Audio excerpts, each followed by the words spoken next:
Everybody wants a big squat. You want one, I want one. And whether you're a veteran powerlifter or someone just getting into strength sports, you deep down know that this is probably the coolest thing you can do. And the reason for this is that there's no cheating it.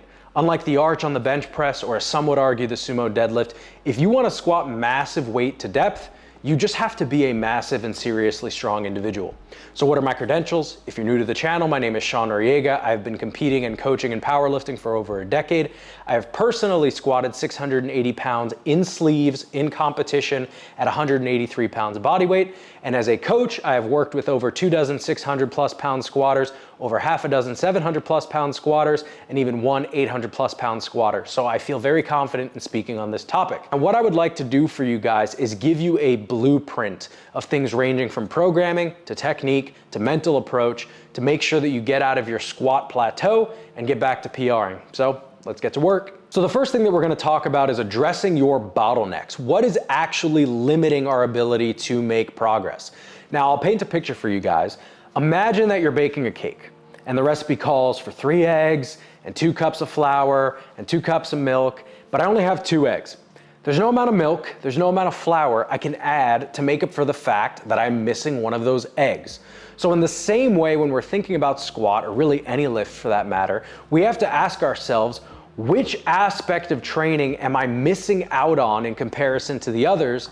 And that is likely what's preventing me from making progress. So the typical things that we can think about as they relate to squat would be the amount of muscle mass you have, how good is my technique, how well am I recovering, and then how are my leverages and how maybe that dictates or interplays with the other things that I've just mentioned. The first one that we mentioned is very obvious, muscle mass. It doesn't matter how much I optimize my technique if I just don't have enough tissue. I'm just not filled out and don't have the quads to bring a big squat to the platform. Well, what this likely means for your training is that there is a leg machine or leg exercise out there that is going to be a greater part of your training than someone who is just built to squat. So what this would look like is you probably have to program and push hard, heavy quad accessory work for a greater portion of your training year. If that is something you're missing out on, it is going to develop your legs, but also, if that's your limiting factor, will likely yield real-time progress. People think of hypertrophy movements and building muscle as something with this sort of long-term dividend that I put my head in the sand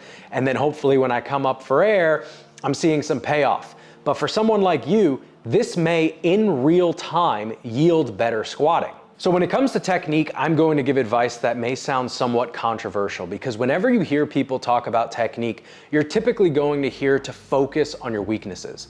And while this is absolutely a necessary aspect of your training, I would argue that if your technique is poor, that likely has interplay to how much workload you actually can recover from. And what this means is that it may actually be worth leaning into your strengths in terms of the percentages and rep ranges where you're actually good at squatting, right? So the opportunity that you have to accumulate quality reps is probably around the rep range and intensity range that you should build the bulk of your training to bolster your technique if it truly is the limiting factor. Because then you're going to get more practice and improve your technique. You're going to accumulate more volume. You're probably going to have your squat hitting all the muscle groups that you want it to rather than just fatiguing your lower back. And then you will have built this work and recovery capacity that then enables you to push hard in the way that you may previously have wanted to or has been suggested to you, but you could just never recover from. And this segues really nicely into recoverability, and I'm actually going to talk about recoverability from both ends of the spectrum. So first, talking about not recovering enough, if we inspect our program and realize that the RPE is considerably high on both squat days, maybe the prescriptions are just straight sets at a given weight, and we're noticing that we're not recovering, it may not be the case that we need to just be pushing through, but can actually get away with doing less. Or perhaps have the opportunity to still touch that peak intensity of a certain session, but then just pull back the work that follows it into a much more submaximal way.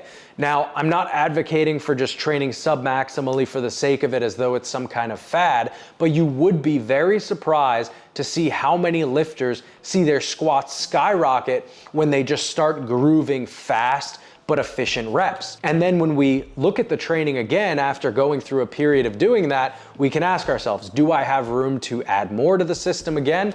If so, I can easily add that. Or if maybe I need to do a hypertrophy exercise that I've never had the space for because I could never just recover from my regular sets of squatting, well, now I have the opportunity to do that. You may also find that from a skill standpoint, you felt like you never could squat the way you wanted to without squatting 3 days a week, but every time you squatted 3 days a week, it was just too much. This may afford you that opportunity where you pull down the intensity on average and sort of disperse the volume across more days, and now you're getting more practice and ultimately able to do more overall workload as a result because you're recovering better.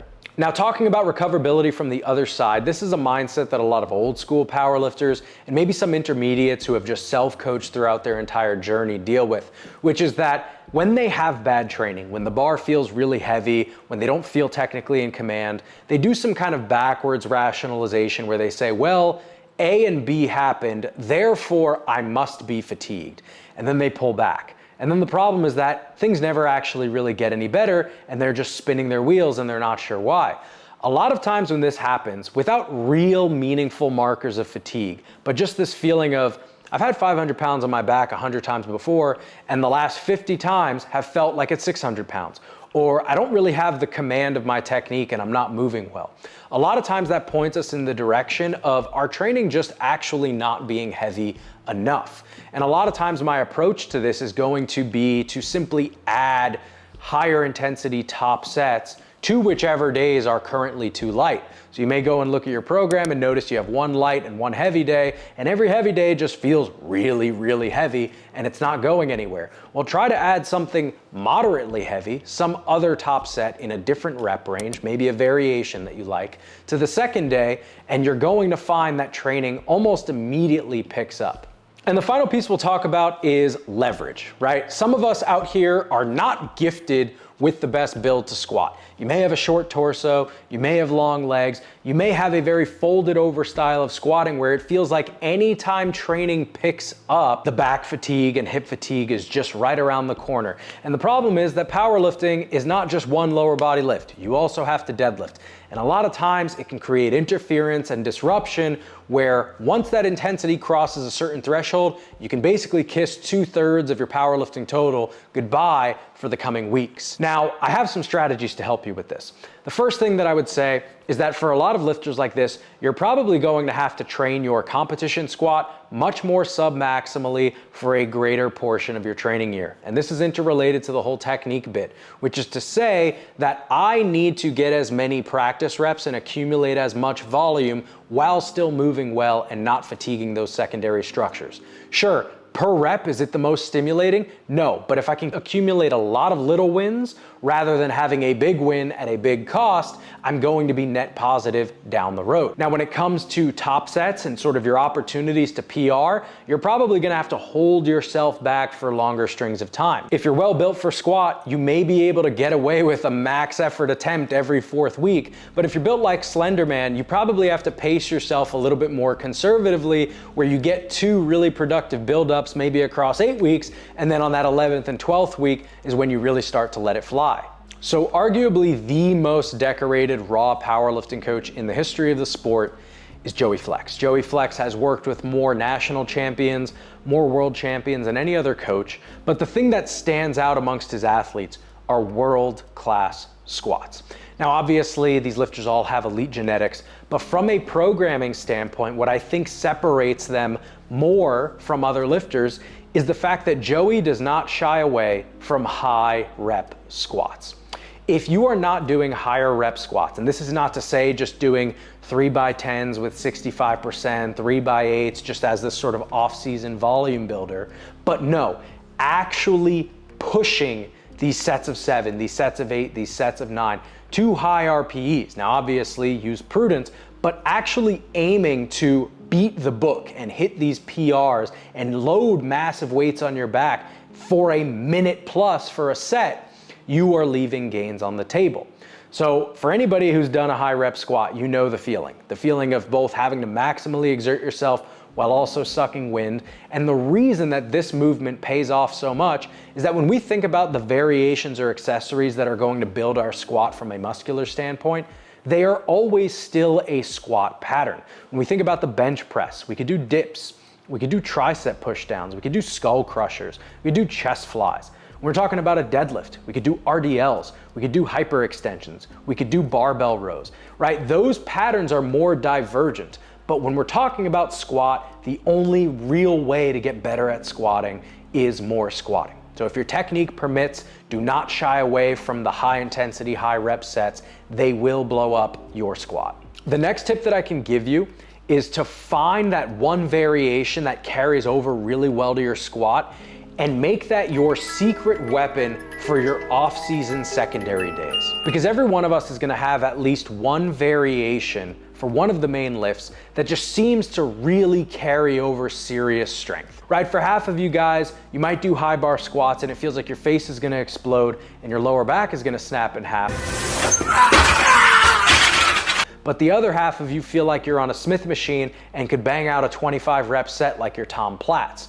If that is the case for you, sure, in meet prep, you might be deciding to go all comp specific. You may need some heavier top sets across the board in order to feel your absolute best. But once you get into that off-season developmental period and you're asking yourself, what do I do now? That secondary day, give yourself the opportunity to really blow up on that variation. It could be a high bar squat, it could be a pause squat, it could be a tempo squat. But if you can build that up, it's going to have carryover to your competition lift. And then you can just oscillate back and forth where you spend some time in this developmental period really pushing the variation concurrent with pushing the main lift and then just doing the competition lifts exclusively. Now, if you've not been able to get your squat to progress and you've tried all these different variations and you're just stuck, you don't know what to do, an awesome programming tool to implement is ascending sets. Now, as the name implies, this is simply going to be a prescription where the weight on the bar increases every next set. Now, typically this is done within the same rep range, but you can descend in rep range if you wanted to add intensity. So a typical way this may look, you may have a set of 5 at RP 5, a set of 5 at RP 6, a set of 5 at RP 7, and a set of 5 at RP 8 with the intent, of course, of adding weight each set. Well, what are the benefits of this programming strategy? The first is that it's competition specific, right? What is a meet? We're ascending in load when all of the preceding sets were already heavy. And a lot of us build this habit in training of basically being one and done, where we do one meaningful set above an RP 6 or a 7, and then after that point, we're kind of torched, right? So what ends up happening is rather than having this massive adrenaline build and dump, where we potentially overshoot a top set, and then because we're so fried, we have to drop way down for the back offs, but also because we're fried, our execution isn't there, our focus isn't there, and we end up having most of our workout being low quality, what do we get? Well, we have to stay focused, we have to stay measured because the last set is the most important one to us. So our technique is going to be refined, we're going to stay focused, we're going to keep our adrenaline even keel, and then what ends up happening is that we actually get higher quality work in. In two senses, it's managing fatigue on both ends, where essentially you're managing fatigue in that you're not having massive adrenaline dumps, you're not potentially overshooting, and the quality of each set is higher, so the likelihood that it leads to disproportionate fatigue in these sort of secondary areas is lower.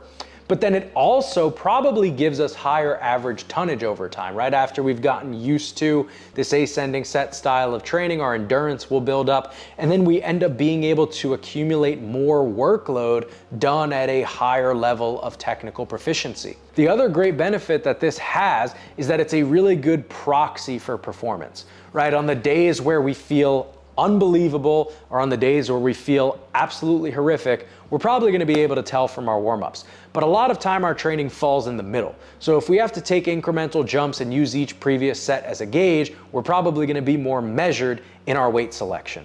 And if you're interested in a deep dive on the methodology of ascending sets, how you can program them, when to program them, I have a video on how to program ascending sets across all lifts on the Powerlifting Now platform. It's only $15 a month and you will have access to the largest powerlifting content library on the internet. Check it out at powerlifting-now.com. The next tip that I can give you, which would probably be a borderline imperative, is that you always have a top set on squat on your primary day. Now, what is the reason for this? Well, the first thing is that this is going to be a proxy for performance, and not just a proxy for performance on the day, but as a proxy or measure of your performance across a training period, right? If you have a top set, usually in that 1 to 4 rep range, all the time in your training, you are going to have a gauge on whether or not the programming you're doing is actually working. Now, this doesn't mean that each of those top sets needs to be taken to failure every single week or even every single block, but when you're doing a set of 1, a set of 2, a set of 3, even when performed a little bit submaximally, it still has that predictive power of where your 1RM is on the day. So 1, this is a very stimulating set, it's very comp specific, but 2, it gives you a real indicator on whether or not your training is trending upwards. I think if you're just doing straight sets, you're not gonna have that indicator all the time.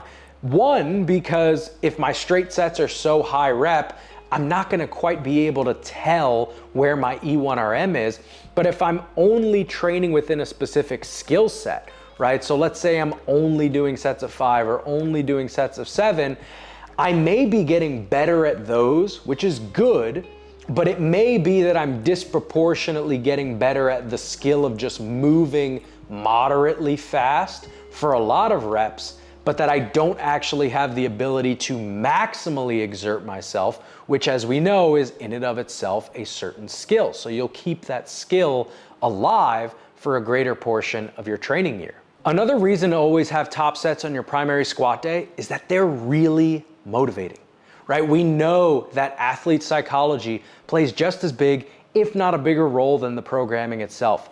And I would argue a massive reason that powerlifters have just blown up in numbers over the past several years is that our programming methodology has been refined around the idea that this proxy set tells a big portion of the story.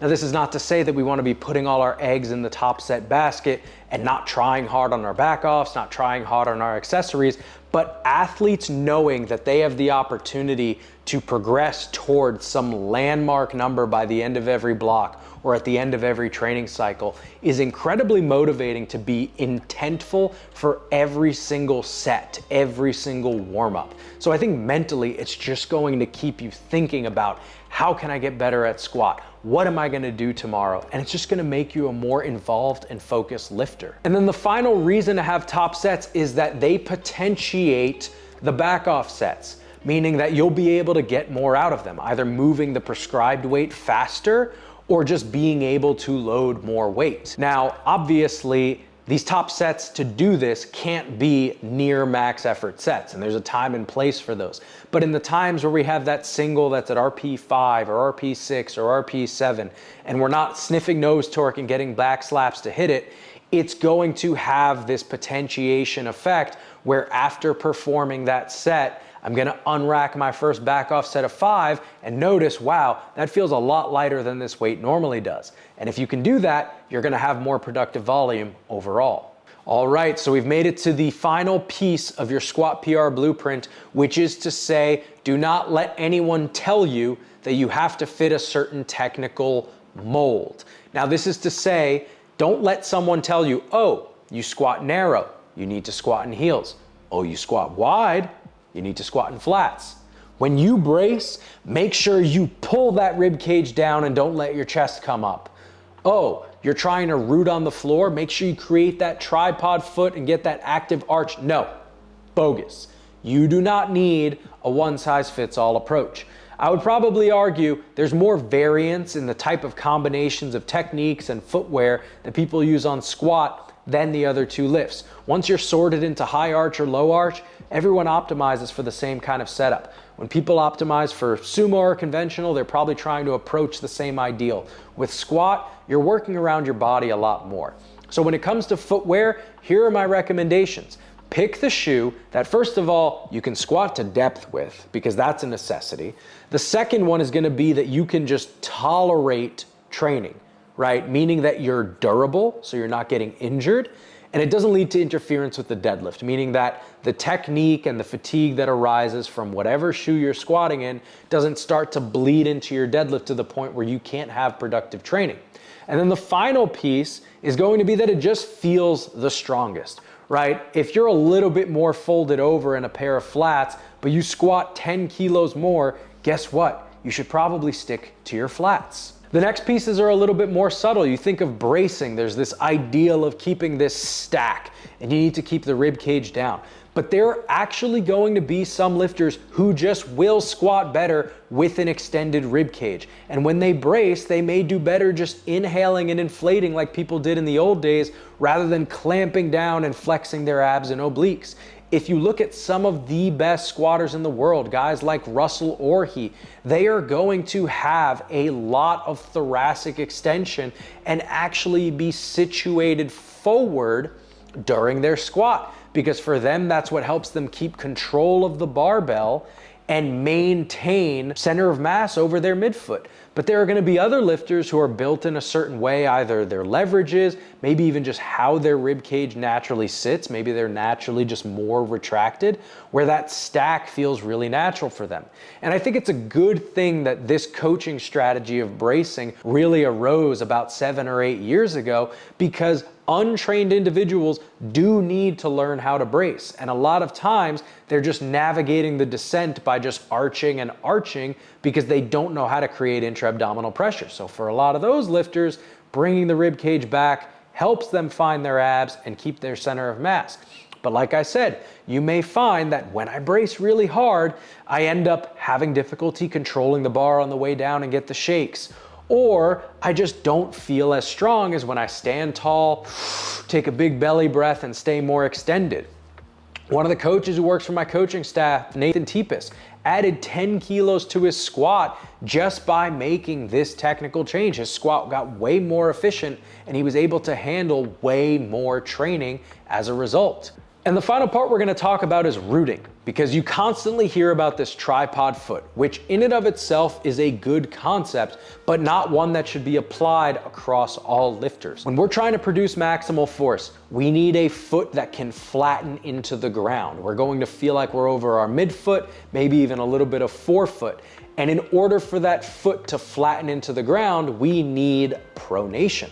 Well, if we're stuck in supination, especially if we're actively cueing this tripod foot, we're not going to be able to produce maximal force. And honestly, what we may confuse for a lack of ankle mobility really might just be that we're not letting that foot pronate, because when the foot pronates, that allows the tibia to move forward and let forward knee travel take place. So next time you squat, if you've noticed that you have either of these problems of either not being able to get the knees track forward, or you feel like you can't really produce force, you maybe shift back to your heels, try actually flattening and spreading your feet on the ground to create as much surface area and foot pressure as possible. So that's all I have for today's video, guys. If you have been stuck and implement one or a couple of these strategies, I feel confident in saying that you will be on your way to your next squat PR. And why is that? Because all of these concepts are anchored in that main concept of finding your bottleneck